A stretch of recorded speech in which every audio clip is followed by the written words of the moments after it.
I've talked a decent amount about the contrast between indie and AAA, and there's some sort of notion out there that there's some sort of war, and I'm always like, hey, a lot of people in game dev have worked in both. There's As game devs, we don't view this as a conflict. We just view it as indies have a different set of constraints and a different set of success criteria and a different Yep. player expectation. And AAA has their own that they have. We're all dealing with different pros and cons depending on where you are, like what kind of mode you're in. And indie is an interesting one because even though we're seeing more hits, I think the failure rate has actually gone up because there's Yep. so many more titles being produced. Yes. And so Yes. it's not, you can't just be like, I'll just go indie and make a highly successful game. It's just so you know, you've got literally thousands and maybe dozens of thousands of people out there competing with you in that space. It's insane. Yeah, it is, and that's why I told you about, especially the new tools, the standardization, the tools that are coming, that are now here and getting better.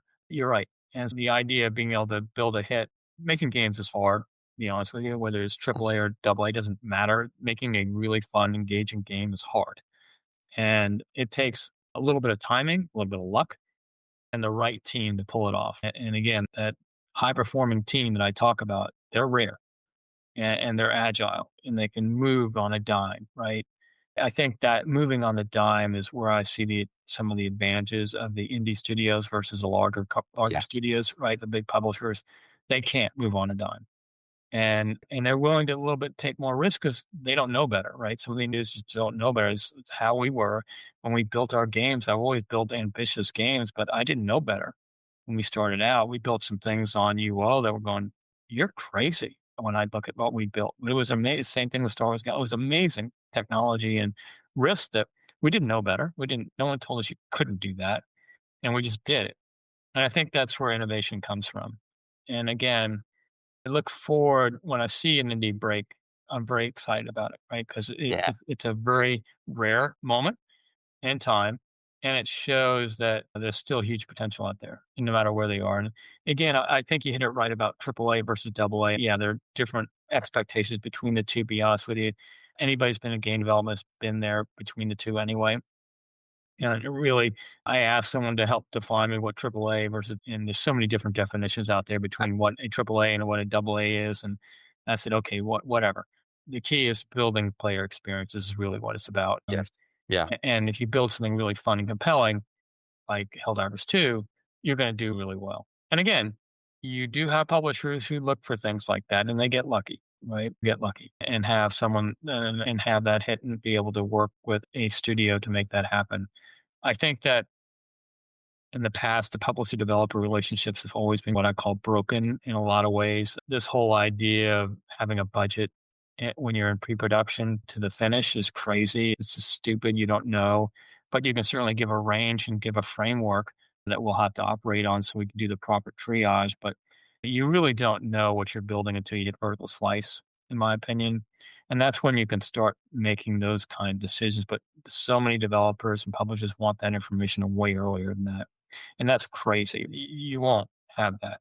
They're guesses, in my opinion, Yeah. until you fully understand what you're building. And that happens when you get all the systems in the game and you start to really build something and you play it.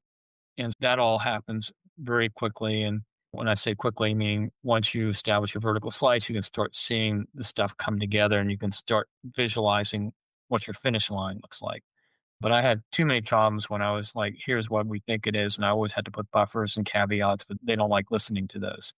And again, if you look at GTA 6, they're not ready yet. And they moved their date several times because they understand that in order to meet the expectations of their players, which are huge right now, Yep. they have to have certain things in that MVP they have to build in a way that is scalable, number one, and something that can last for many years, like GTA 5. And so in order to do that, and all the ambitions, they're being ambitious too, they don't want to release it until they feel like it's that drives the business model, people crazy Right. because they're trying to plan their revenue per year. And now that's a public versus a private company, Well, right? I think also you do see that freedom in your epics, your riots, like when you have something Blizzard to some extent, even still with World of Warcraft and the annual subscription, Yeah. if you've got the goose that lays the golden egg and it prints money that funds far more than just the development team working on it and can continue to do that for a long time, you have a little bit more freedom to go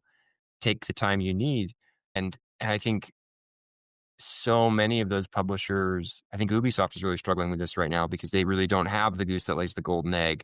No. And so if one misses, it's a big deal. It's a big problem for them. Like closest thing they have, I think, is probably Siege, maybe. I don't know. I think I'm missing something, but that's where they're at when it comes to the development. And when something doesn't land like they want it to, when it doesn't hit expectations or exceed expectations, it's suddenly, hey, this very quickly becomes existential. And so Yep. many game studios experience that of, hey, we shipped a great game and everybody loved it, and then we had to shut down the studio.